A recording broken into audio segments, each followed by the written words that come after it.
Sundiata Keita, the legendary founder of the Mali Empire, has become an emblematic figure in the history of West Africa, particularly due to his triumph against overwhelming odds. His rise, marked by perseverance, resilience, and the pursuit of justice, carved the foundation of one of the wealthiest and most influential empires in African history. However, his journey to power was neither inevitable nor straightforward. The early years of his life were marked by profound hardship, a constant struggle against forces far beyond his control. Born to a royal lineage in the kingdom of Kingaba, his story is one of reclaiming lost dignity, not only for himself but also for his people. In the beginning, Sundiata's life was far from the future glory that would eventually make him a symbol of African leadership. As a child, he was cast aside as weak and incapable, largely due to his inability to walk. His physical condition, which left him largely immobile during his early years, made him the subject of mockery and scorn within his own family and community. His mother, Sagalin, who had been married to the king of Kingaba, was marginalized because of her perceived misfortune in bearing such a son. The king's other wives were quick to remind her of the stigma that Sundiata's disability cast upon her and her lineage. Yet, beneath this surface of mockery, Sundiata's story was only beginning. His mother's resilience became a critical foundation for his eventual greatness.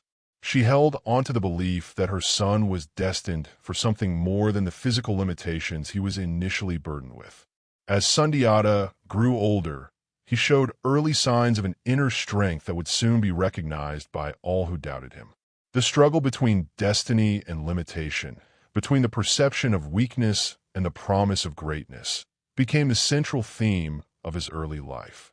The defining moment in Sundiata's youth came when, despite his inability to walk, he displayed extraordinary determination. It is said that after years of being ridiculed, he suddenly stood up and walked, causing an astonished silence among those who had long dismissed him. This act symbolized the breaking of his physical chains, but it also represented something far deeper, a challenge to the political order that had failed to recognize his true potential. The moment of his first steps was not just a personal victory. It marked the beginning of his transformation into a leader capable of uniting fragmented tribes and nations. Yet, even as he overcame his personal struggles, greater challenges awaited him. Sundiata's father, the king, passed away, leaving the throne of Kingaba to be contested. The political instability that followed was compounded by the rise of his half-brother, Dankaran Tuman, who, despite being in line for the throne, was weak and ineffectual as a leader. More critically, the throne was also contested by the powerful and manipulative sorceress, Sassoma Barit, the king's first wife, who sought to place her own son, the arrogant and entitled Sumanguru Kanté, on the throne. Sassoma Barit's machinations sowed the seeds of Sundiata's exile. With the support of other powerful factions within the kingdom, she orchestrated a coup, banishing Sundiata and his family. Thus began the most painful chapter of Sundiata's early life, an exile that would span several years and force him to navigate treacherous political landscapes far from his homeland. Forced to live in foreign lands, Sundiata was not just an exiled prince. He was a young man with a burgeoning understanding of what it meant to fight for his rights, his kingdom, and his legacy.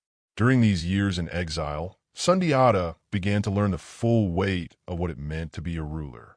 He traveled far and wide, gathering supporters from different lands, learning from the various kings, warriors, and advisors he met along the way. He forged alliances with those who saw in him the potential to restore order, peace, and prosperity to the lands. In the course of his travels, Sundiata learned the importance of diplomacy, military strategy, and the art of leadership. It was during these formative years that he met some of the people who would become his closest allies. Men like the warrior Bala Fasek, who would become his griot, or oral historian, and the brave general Taramakan. These alliances were not formed out of mere political necessity, but were built on shared ideals of justice, loyalty, and a common vision for a united Mali. In the same way that Sundiata's early weakness had been a source of ridicule, his later strength and charisma became sources of inspiration. It was not just his military acumen that drew people to his cause, but his steadfast belief in a just and united realm. However, Sundiata's rise was far from assured. While he was learning and growing in exile, the forces that had driven him from King Gaba, notably the sorceress Sasoma and her son, Sumanguru Kanté, had consolidated their power. Sumanguru Kanté, a leader feared for his ruthless nature and control over dark magic, had established himself as a powerful ruler. His tyranny and use of supernatural powers to dominate the people of the region made him a force that could not be easily challenged. He had subjugated various kingdoms, and his power seemed insurmountable. But Sundiata's resolve had been hardened by his years of exile. He knew that the time would come when he would need to confront the forces that had wronged him and his people.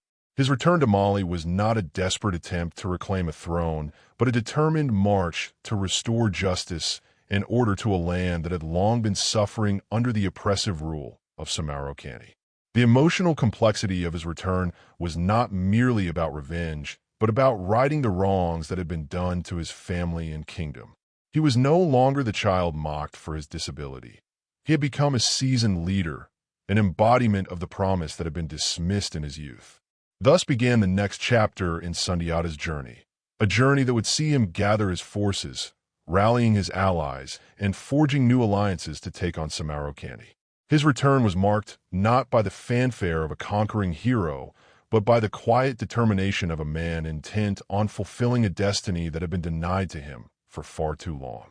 The struggle ahead would be long and difficult, but Sundiata's heart and vision were set on the ultimate goal: to restore the greatness of his people and to build an empire that would be remembered for centuries to come.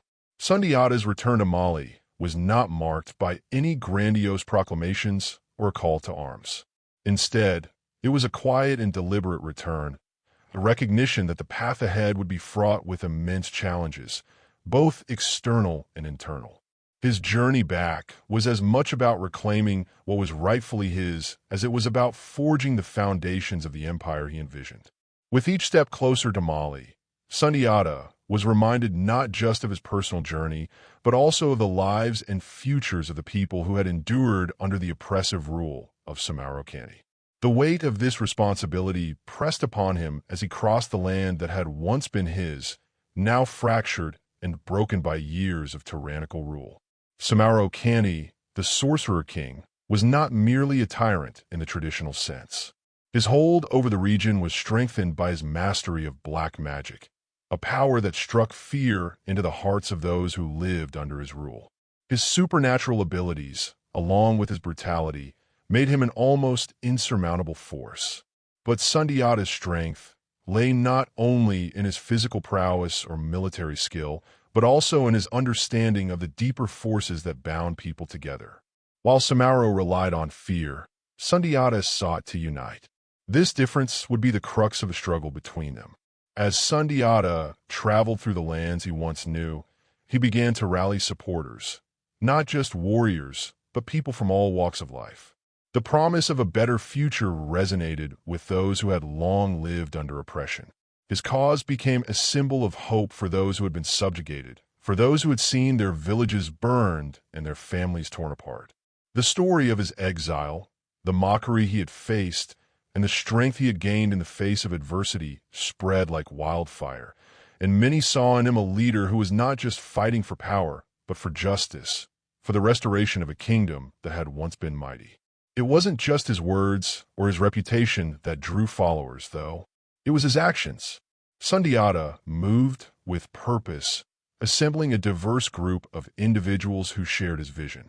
His allies were drawn from all corners of the region, men and women from different tribes and nations, each with their own reasons for supporting him. Some were motivated by loyalty to the Keita family, others by the promise of a more just society. Among his closest allies was the formidable General Kouroukan, who had witnessed Sundiata's growth during their years of exile. Kouroukan was not just a skilled warrior, but also a seasoned strategist, someone who understood the importance of unity in battle. Together, they began to build an army, not just of soldiers, but of people who believed in the cause. Sundiata's ability to unite such a diverse coalition was no small feat. It required not just military acumen, but also a deep understanding of the cultural and social dynamics of the region. He knew that the path to victory would not be won solely on the battlefield. It would also be won through diplomacy, through forging alliances with neighboring kingdoms, and through a careful balance of power. One of his first moves was to seek out and form alliances with those who had also suffered under Sumanguru's reign. His early efforts focused on ensuring that his supporters were united in purpose, rather than just in opposition to a common enemy. He made it clear that his goal was not simply to replace one tyrant with another, but to create a society that was fair, where the people would have a voice and where justice would be the foundation of the empire. Yet, even as Sundiata gathered strength, Sumanguru Kanté's power seemed almost unassailable. His army was well-trained, his resources abundant, and his supernatural powers made him a fearsome adversary. However, Sundiata understood that his greatest strength lay not in confronting Sumanguru directly with force, but in weakening his hold over the people. He knew that the people's loyalty, whether out of fear or genuine allegiance, was the key to breaking Sumanguru's dominance. This required more than just military might. It required an understanding of the people's needs, their hopes, and their fears. Sundiata was keenly aware that a ruler who could inspire loyalty through compassion and wisdom could become far more powerful than one who relied solely on fear. The confrontation between Sundiata and Sumanguru Kanté was not simply a clash of armies. It was a battle of ideologies. On one side stood a king who ruled through terror and dark magic, who crushed dissent and imposed his will upon the land. On the other stood a prince who believed in justice, unity, and the power of the people. The stakes were not just the throne of Mali, but the very soul of the land itself. Sundiata's strategy, though complex, was rooted in a deep sense of justice.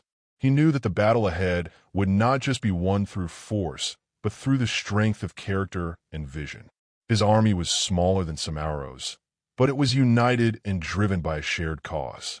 Sundiata's vision was of an empire built on the principles of fairness and prosperity, where each person, regardless of status, had a role to play in the greater good. His cause resonated with the common people who were eager for a change, for an end to Sumanguru's reign of terror. The first major clash between the two forces came in the battle for the city of Taban. Sundiata's army, though outnumbered, was able to use their knowledge of the terrain to their advantage. The battle was not won by brute strength alone, but by strategy, by outsmarting Sumanguru's forces and exploiting their weaknesses. Sundiata's forces attacked swiftly and decisively, using guerrilla tactics and ambushes to weaken Sumanguru's army. The victory was a crucial one, not just for its military importance, but because it demonstrated that Sumanguru's power could be broken. It was a turning point, a moment when the people began to realize that Sundiata's cause was not a fool's dream, but a real possibility. After Taban, Sundiata's momentum grew.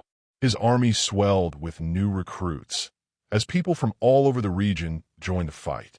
The psychological victory of the battle was as important as the physical one.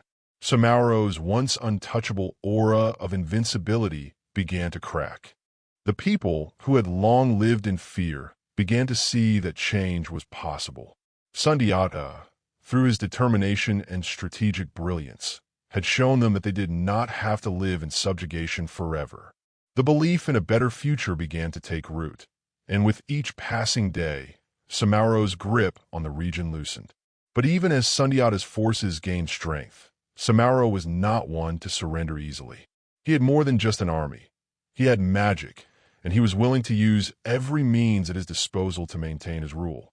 The stage was set for a final confrontation between the two forces, a battle that would determine not just the future of Mali, but the future of the people who had suffered under tyranny for so long.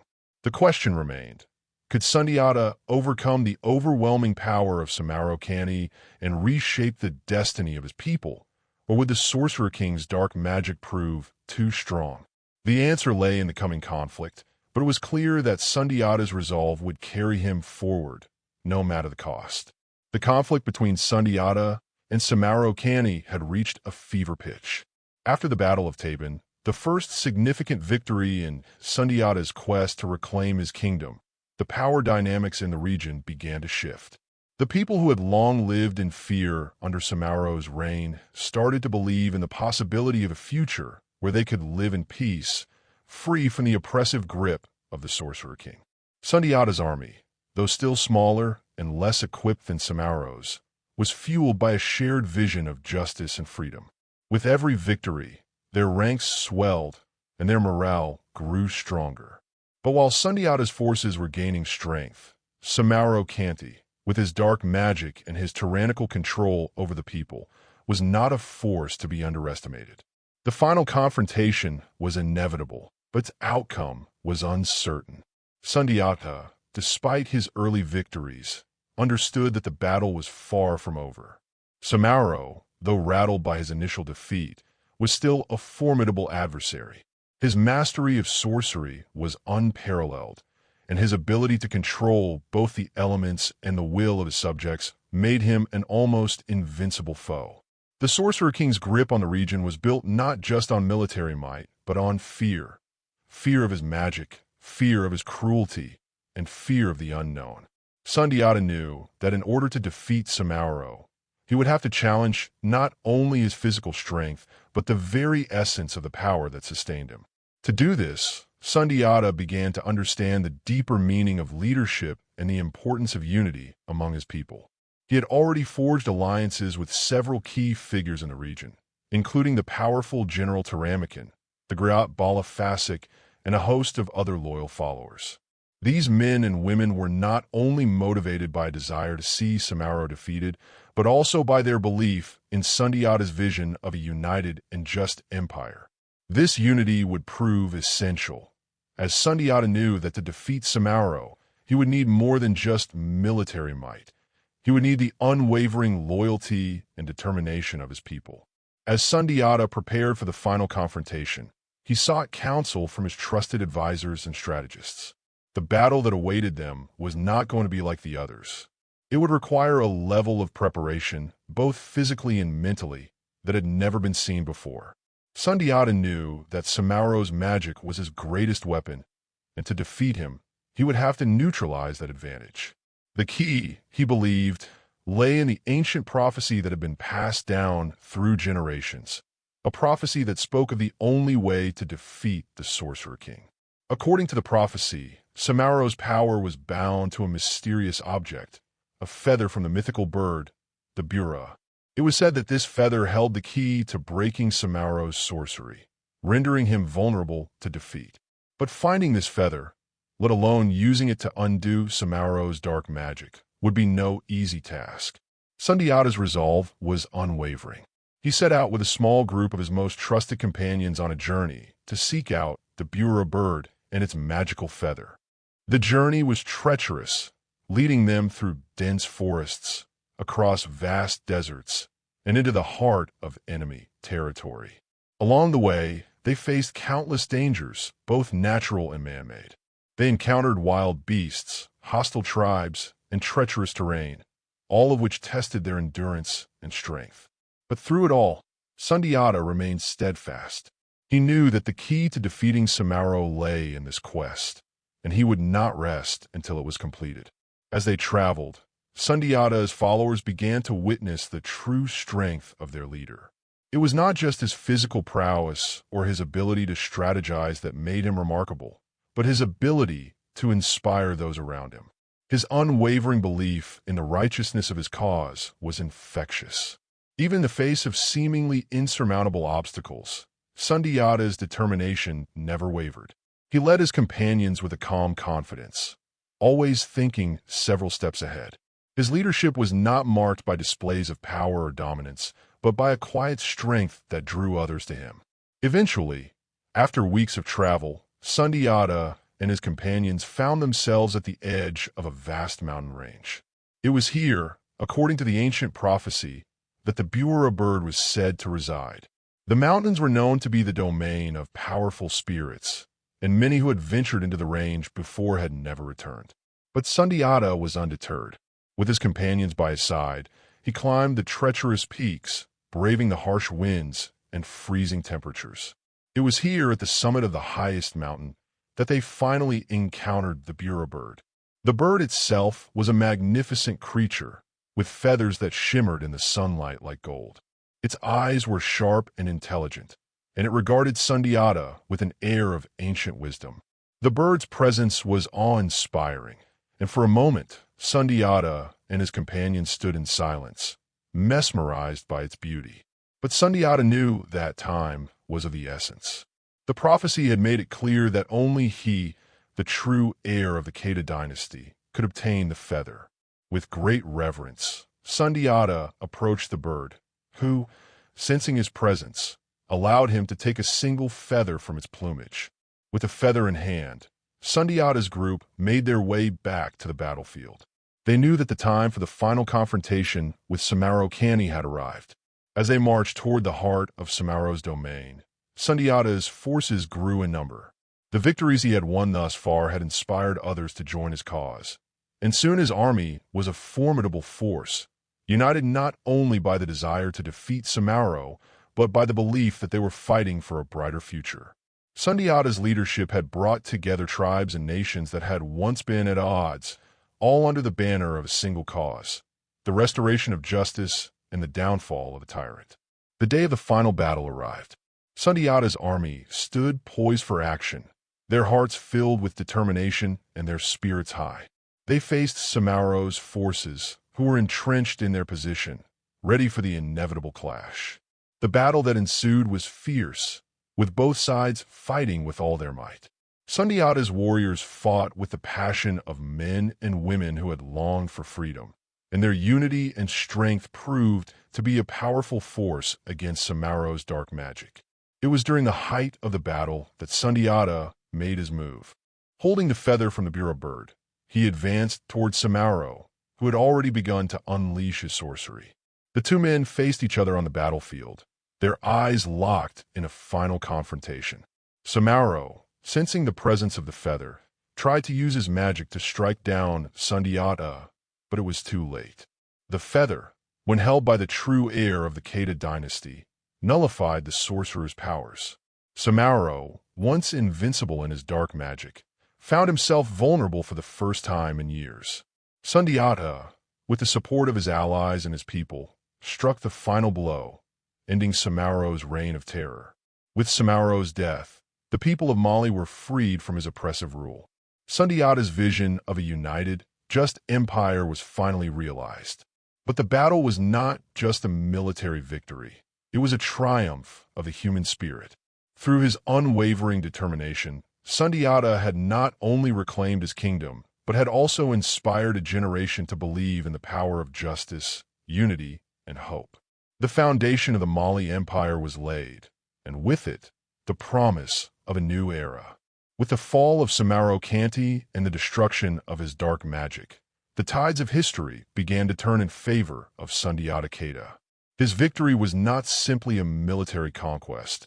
It was the dawn of a new era, one that would shape the future of West Africa for centuries. The Mali Empire, long fractured and torn by the tyranny of Sumanguru, was now poised for its rebirth. But the path to true consolidation and stability would be neither easy nor immediate. Sundiata's leadership was about to be tested in ways that even he could not have anticipated. In the aftermath of the battle, Sundiata's immediate task was to secure the lands that had been freed from Sumanguru's grasp.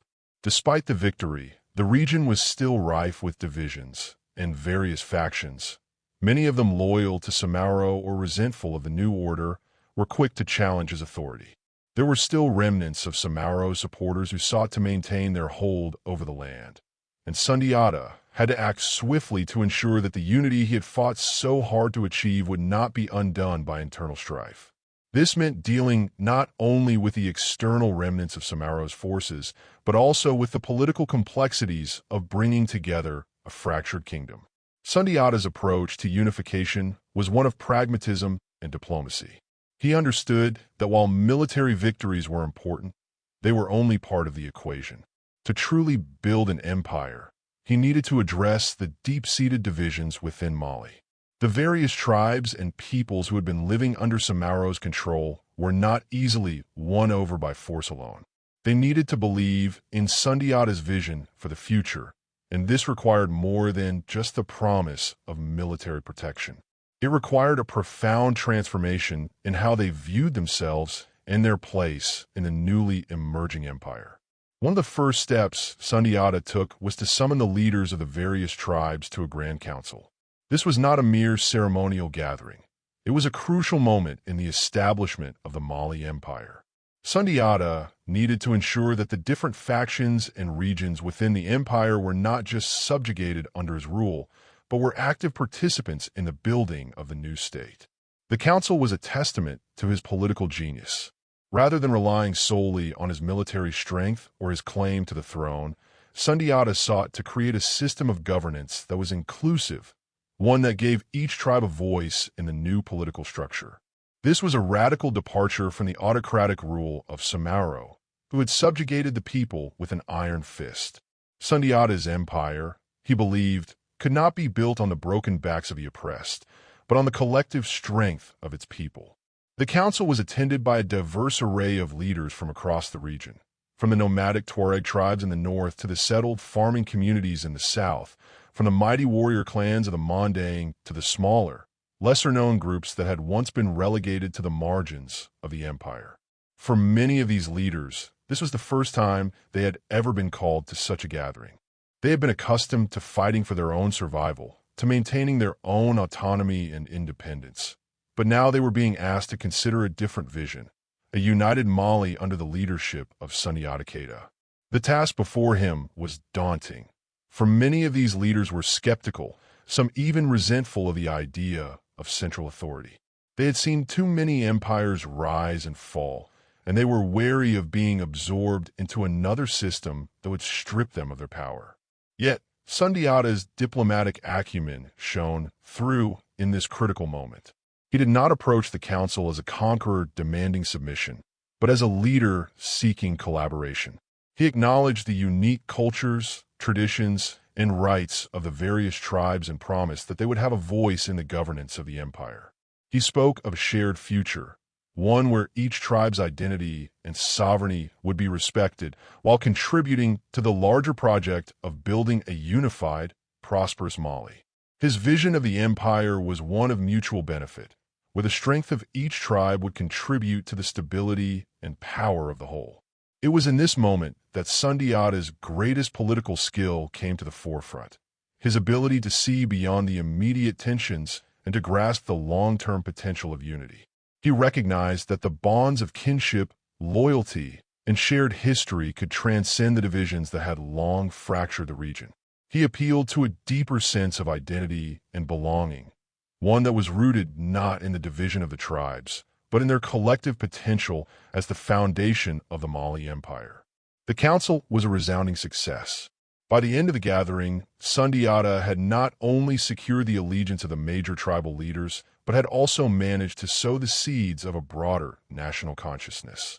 He had begun the process of consolidating the various kingdoms and regions into a single political entity, one that would grow in both strength and influence over the coming decades.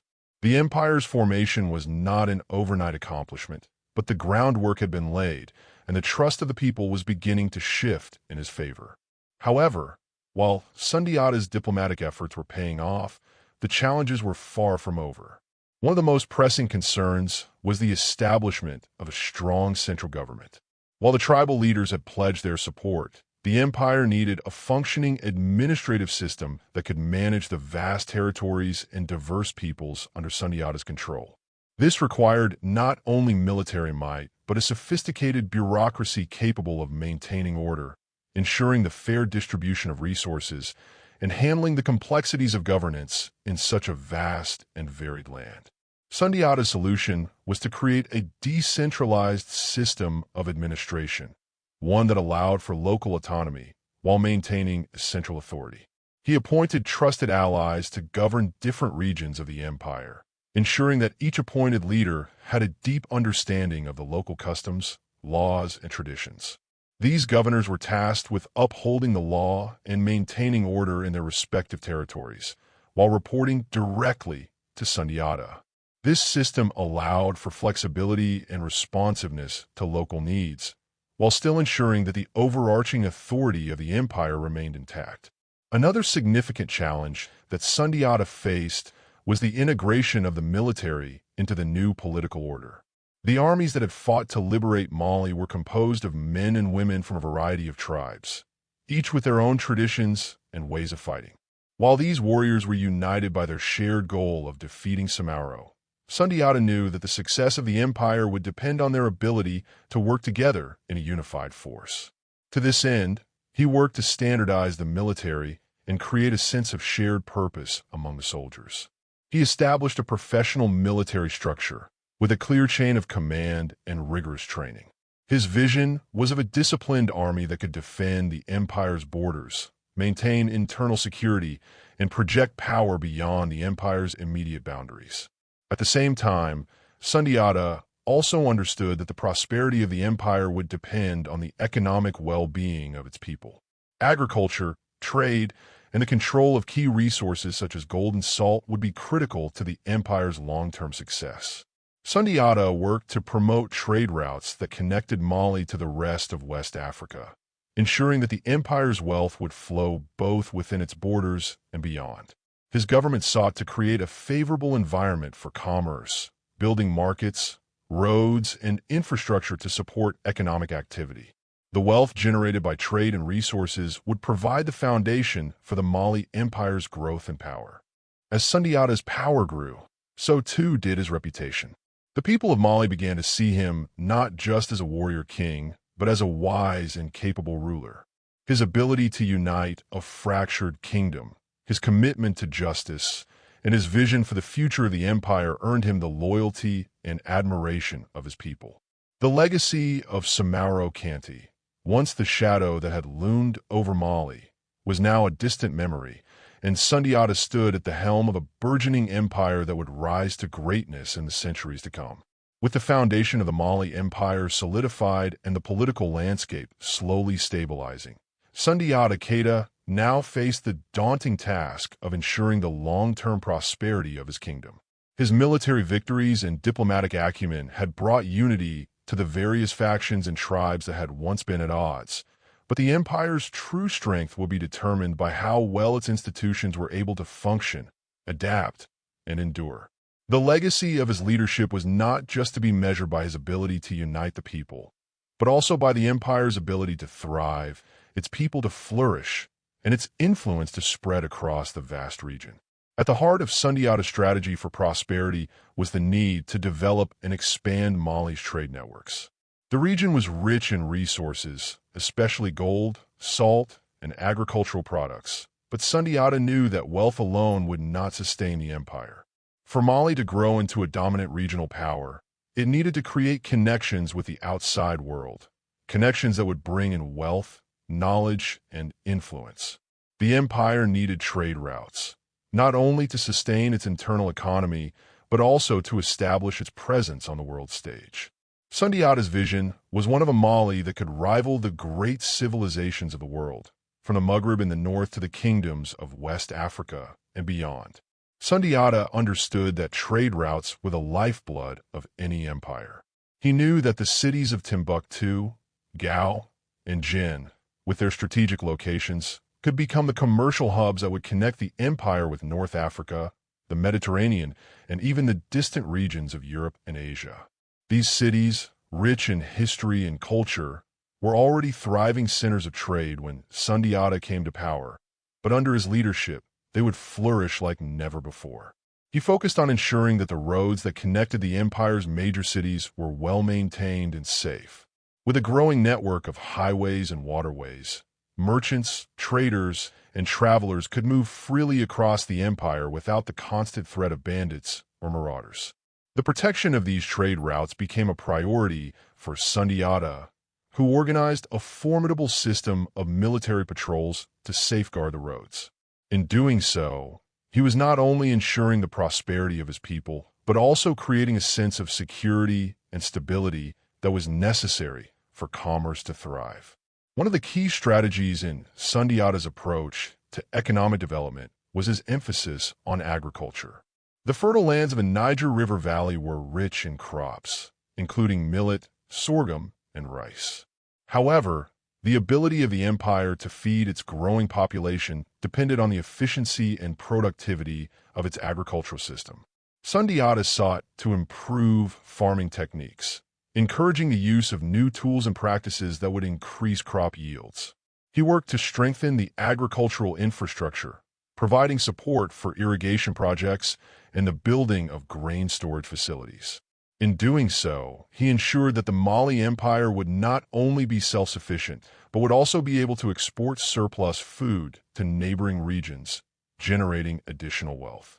While Sundiata was focused on strengthening the internal infrastructure of Mali, he was also mindful of the empire's external relations. He understood that alliances with neighboring kingdoms were crucial to securing Mali's place as a dominant power in West Africa. His diplomatic efforts were centered around building relationships with other powerful states in the region, such as the Songhai Empire to the east and the Mossi kingdoms to the south. Through a combination of military alliances, strategic marriages, and trade agreements, Sundiata sought to ensure that Mali was surrounded by friendly and neutral powers. However, despite his diplomatic efforts, Sundiata was not naive. He knew that there would always be threats to the empire's stability, both internal and external. Even as Mali grew in power, neighboring kingdoms remained jealous of its newfound wealth and influence. The nomadic Berber tribes of the north, in particular, saw the rise of Mali as a challenge to their dominance in the Sahara and across the Sahel.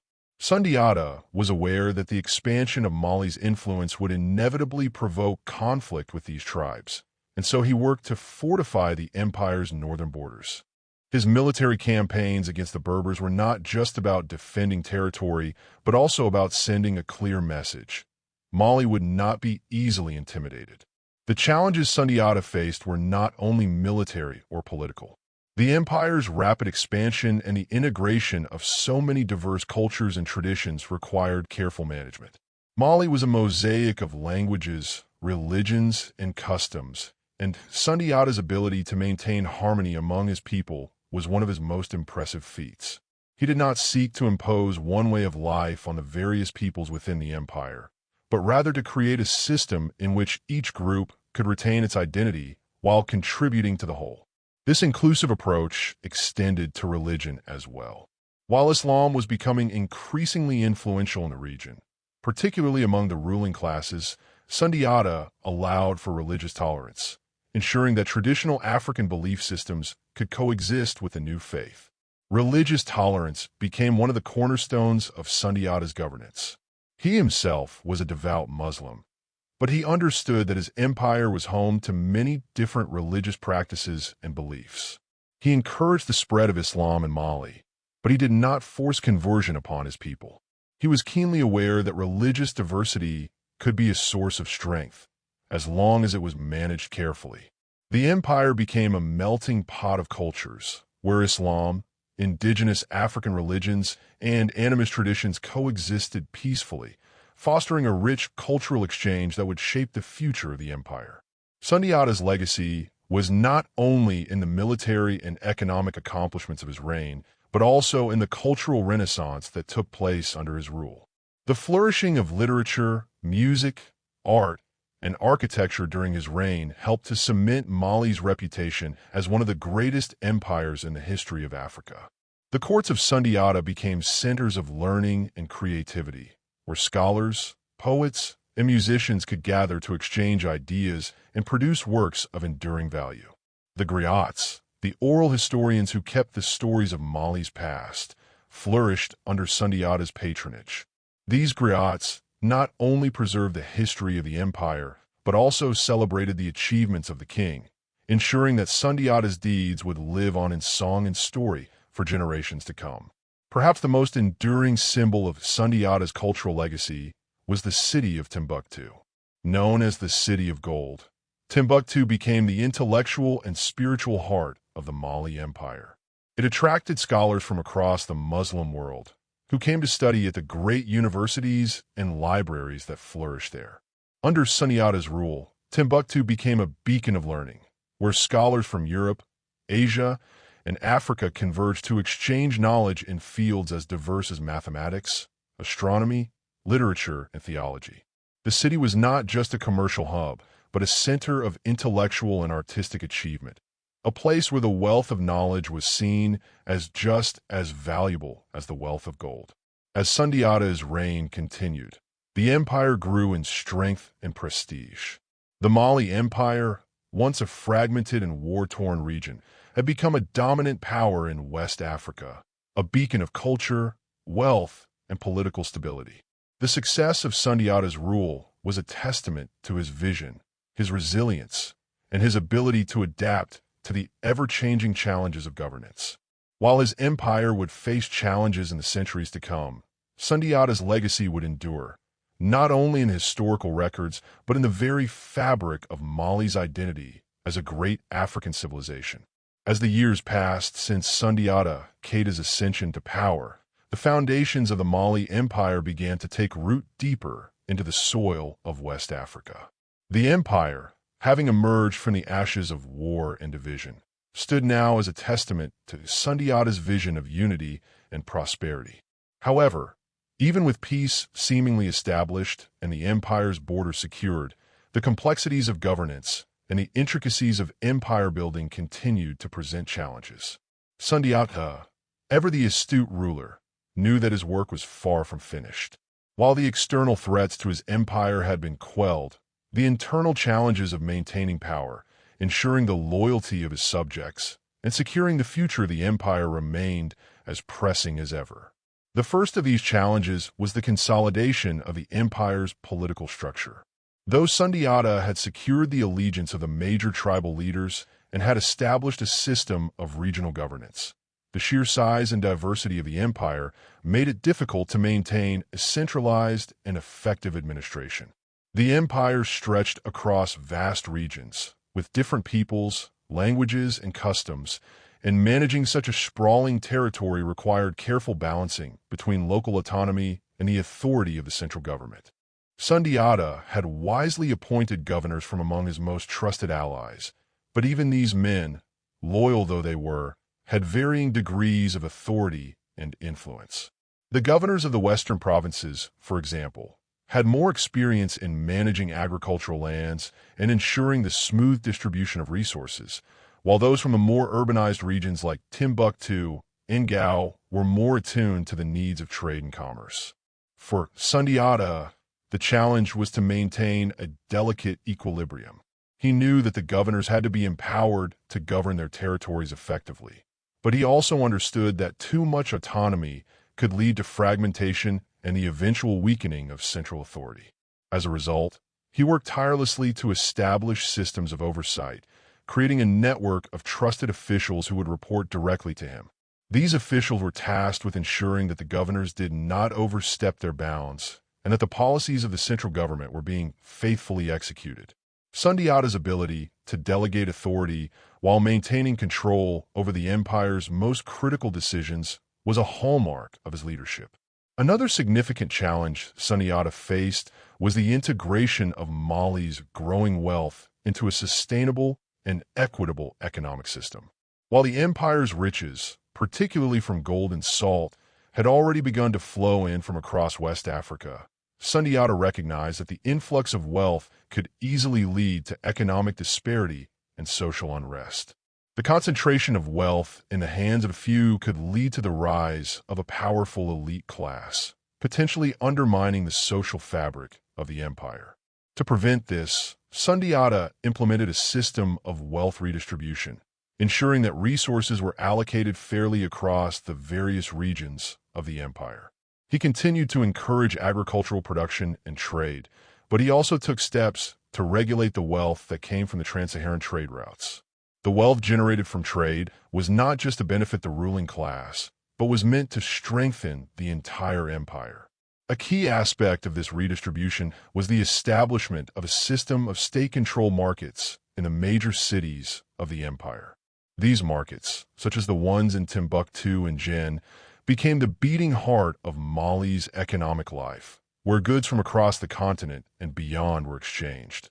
Sundiata ensured that the taxes levied on trade were fair, and he implemented a system that allowed the profits to be spread throughout the empire, funding public works projects, infrastructure, and the military. While these markets helped to fuel Mali's prosperity, Sundiata was careful to prevent corruption from seeping into the process. He knew that the long-term stability of the empire depended on a thriving middle class, and so he enacted policies that fostered a strong and independent merchant class that could contribute to the empire's growth while remaining loyal to his rule. Sundiata's reforms were not limited to the political and economic spheres.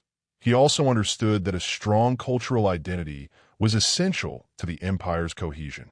He sought to preserve the rich traditions and cultures of the various peoples within Mali while also promoting the spread of Islam. As the empire grew, so too did the influence of Islam, especially among the elite and intellectual classes. However, Sundiata did not impose Islam on his subjects. Rather, he encouraged its peaceful spread, recognizing its potential to unify the empire through shared religious and cultural practices. His support for the faith did not come at the expense of traditional African belief systems. Mali's culture remained a rich blend of animist traditions, Islam, and the indigenous customs of the various peoples. Sundiata's own belief in religious tolerance allowed Mali to become a cultural and intellectual crossroads where scholars from across Africa and the Islamic world gathered to exchange knowledge. The city of Timbuktu, under Sundiata's reign, grew into a world-renowned center of learning. It became a beacon of scholarship, where scholars from Morocco, Egypt, and beyond came to study at its prestigious universities. Sundiata himself patronized the scholars, ensuring that the empire was not just a military or economic power, but also a hub of intellectual achievement. The legacy of Mali as a center of learning would live on long after Sundiata's death, influencing generations of scholars and thinkers. Despite his many achievements, Sundiata's reign was not without its challenges. One of the most pressing issues was the growing ambition of his own family members. Sundiata had many sons, and as the empire grew in size and complexity, the question of succession became a topic of great concern. Sundiata knew that his death would bring about a power struggle among his sons, and that maintaining unity within the royal family would be crucial to the empire's stability. He made efforts to ensure that his sons were well educated in the ways of governance and leadership, but he also made it clear that loyalty to the empire and to the idea of a unified Mali was paramount. Sundiata's leadership was marked by a clear vision for the future, but he was also pragmatic enough to realize that his own passing could result in division and strife within the royal family. To avoid this, he carefully crafted a system of succession that would prevent his sons from fighting one another for the throne. Instead of naming a single successor, Sundiata designated his most capable son as the next ruler, with the understanding that the other sons would play significant roles in the governance of the empire. This system helped to prevent the fragmentation of the empire after Sundiata's death, although the struggles for power that would emerge later would continue to test the unity of the Mali Empire. Another challenge Sundiata faced was the threat of external invasions. While Mali's influence had grown across the region, it was not immune to the ambitions of neighboring kingdoms. The powerful states to the north, particularly the Berber dynasties, had long sought to expand their influence over the Saharan trade routes, and the possibility of conflict with these powers loomed over the empire. Sundiata, ever the strategist, prepared for these threats by bolstering the empire's military strength. He maintained a large and well-trained standing army, which was crucial in defending the empire's borders and maintaining internal order. In the face of these external pressures, Sundiata also sought to extend Mali's influence through diplomacy. He forged alliances with neighboring kingdoms, offering trade agreements and military support in exchange for peace and stability. Through a careful blend of diplomacy and military might, Sundiata was able to navigate the complex web of relationships between the empires and tribes of West Africa, ensuring that Mali remained a dominant power in the region. As the years wore on, Sundiata's empire continued to grow in influence and prestige. His reign had brought stability and prosperity to Mali, but his work was far from over. The empire had been established, but its future required constant vigilance, adaptation, and leadership. Sundiata's ability to navigate the complexities of governance, his commitment to the well-being of his people, and his vision for a united and prosperous empire ensured that Mali would endure long after his death. The legacy of Sundiata Keita would remain an enduring symbol of strength, wisdom, and leadership for generations to come. The years following Sundiata Keita's establishment of the Mali Empire were marked by a period of both consolidation and expansion. While the foundation of the empire had been secured through military victories, diplomatic efforts, and the forging of alliances, Sundiata knew that the true challenge of empire building lay not in victory, but in maintaining the strength, stability, and unity of a diverse and sprawling kingdom. As the Mali Empire grew in power and influence, Sundiata faced not only external threats, but also internal challenges that tested the very cohesion of his rule. Among the first challenges that Sundiata confronted was the question of governance and the efficient administration of such a vast and diverse empire.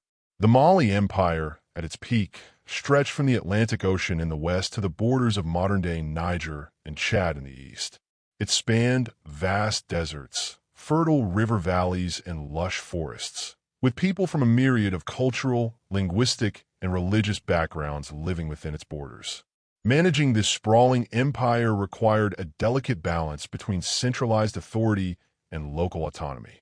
Sundiata understood that it was essential to delegate authority to regional governors, yet he also knew that such power had the potential to fragment the empire if not carefully monitored. To manage the empire's administration, Sundiata created a decentralized system in which regional governors were empowered to govern their territories while remaining loyal to the central authority of the emperor.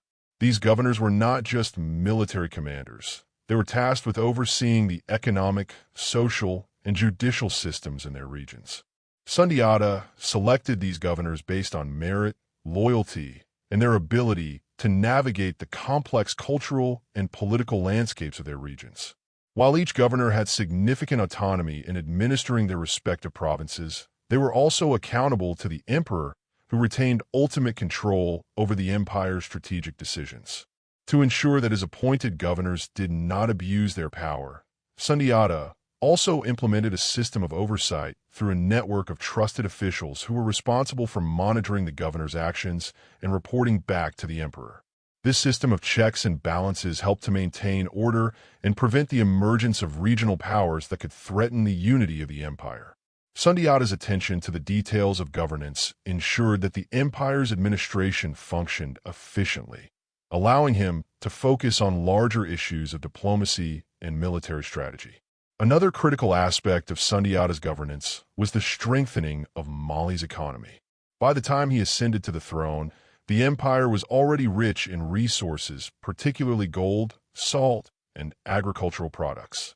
These resources had made Mali one of the wealthiest and most powerful empires in West Africa. But Sundiata knew that the key to sustaining the empire's wealth and ensuring its prosperity lay in creating a robust economic infrastructure. Sundiata invested in the development of trade routes that connected Mali to the rest of Africa and beyond.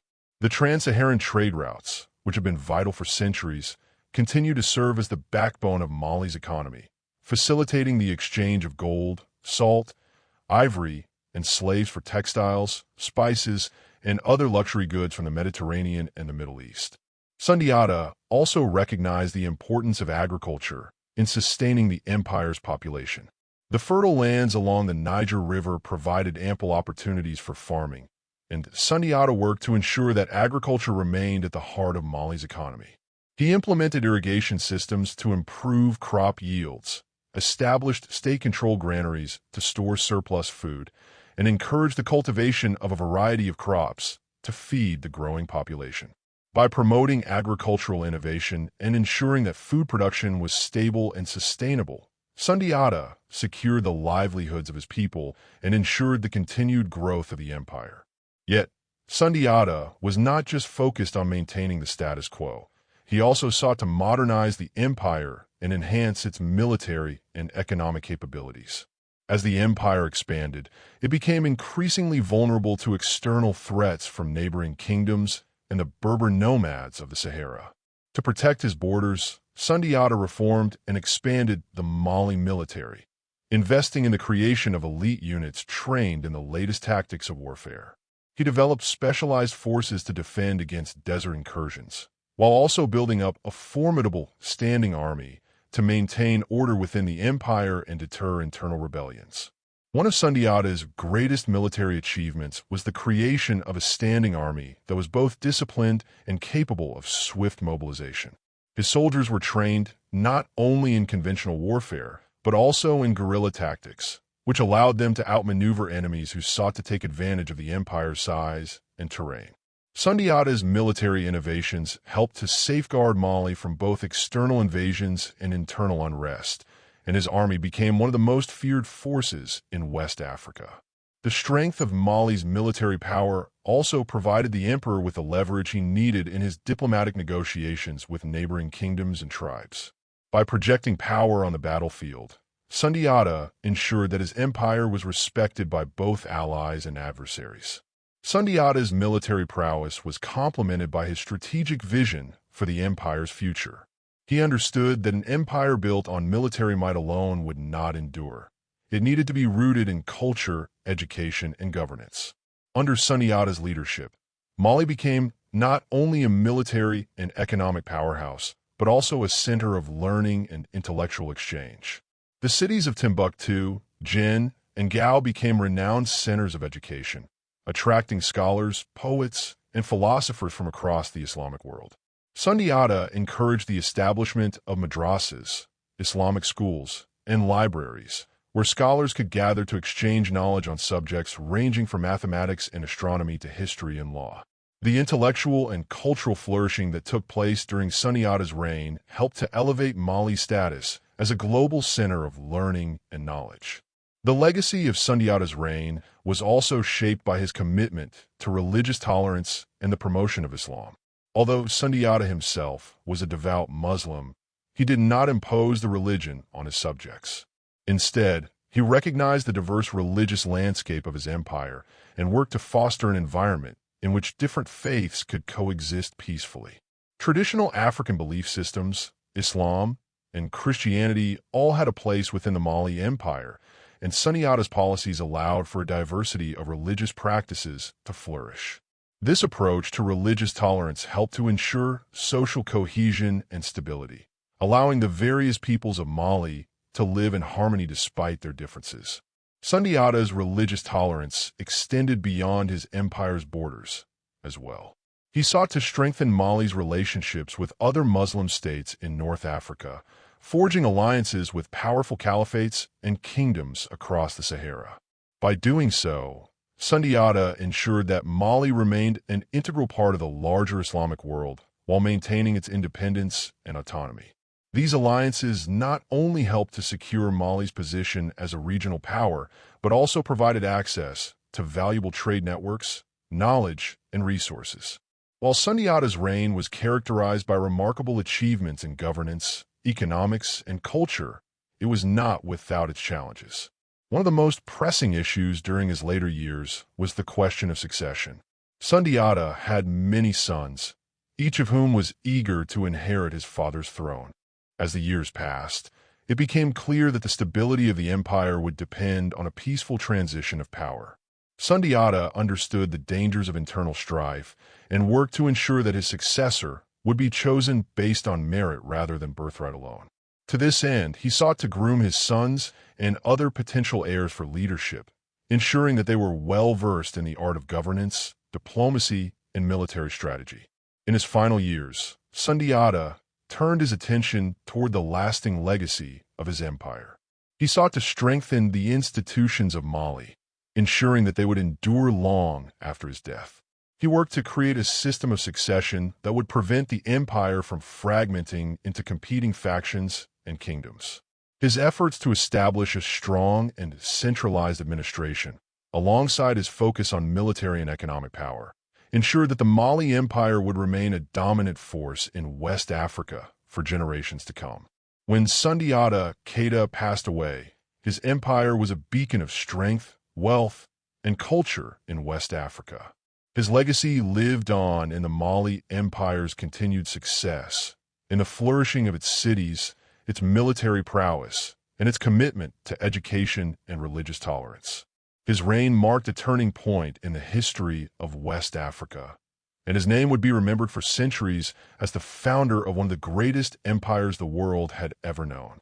As the sun set on the life of Sundiata Keita, the Mali Empire stood at the pinnacle of its power, wealth, and influence. Sundiata's reign had shaped the future of West Africa in ways that could not be fully understood in his lifetime. His military triumphs, his strategic vision, and his commitment to justice and unity had created an empire that stretched across the Sahel and beyond, bringing together people of diverse cultures, languages, and religions under one banner. However, even as the empire flourished, the question of its future loomed large. Sundiata had established the foundation of the empire, but it would be up to his successors to maintain and build upon that legacy. Upon Sundiata's death, his son, Musa Wali, inherited the throne, tasked with the immense responsibility of preserving the empire that his father had worked so hard to create. The transition of power, while peaceful, was not without its challenges. The size and diversity of the empire meant that there were many competing factions, each with their own interests and ambitions.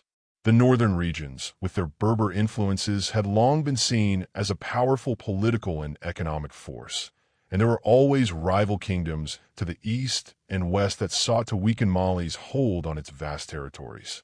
Musa Wali, though well-educated and well-prepared for the task, faced immediate struggles in unifying the empire under his rule. While the legacy of Sundiata's reign was strong, the people of Mali had grown accustomed to the autonomy granted by the decentralized system that Sundiata had put in place. The governors, military commanders, and regional elites were deeply entrenched in their local power structures, and many viewed the new emperor with suspicion. Sundiata had been a unifying figure, a strong and charismatic leader who had commanded the loyalty of his people through a combination of personal magnetism and a shared sense of purpose. Musa Wali, though competent, lacked his father's stature and was faced with the daunting task of proving himself worthy of the mantle of leadership. The early years of Musa Wali's reign were marked by efforts to strengthen central authority while managing the complex political landscape of the empire. He sought to consolidate power by reinforcing the role of the royal court and ensuring that the most important decisions were made at the imperial center, rather than being left to the whims of regional governors.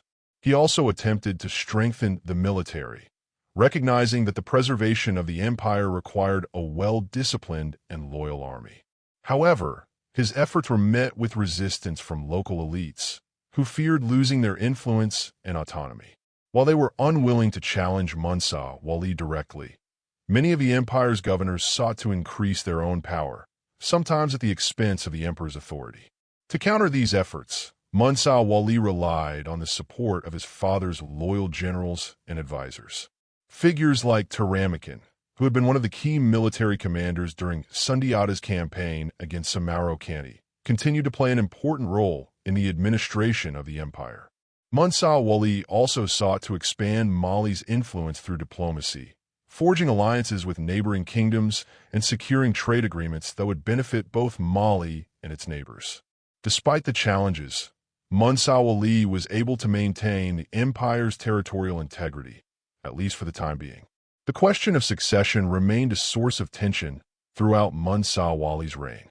Like his father, Musa Wali had several sons, each of whom hoped to inherit the throne. However, the question of who would succeed the emperor was complicated by the fact that Musa Wali's sons were not all born of the same mother, and different factions within the royal court supported different heirs.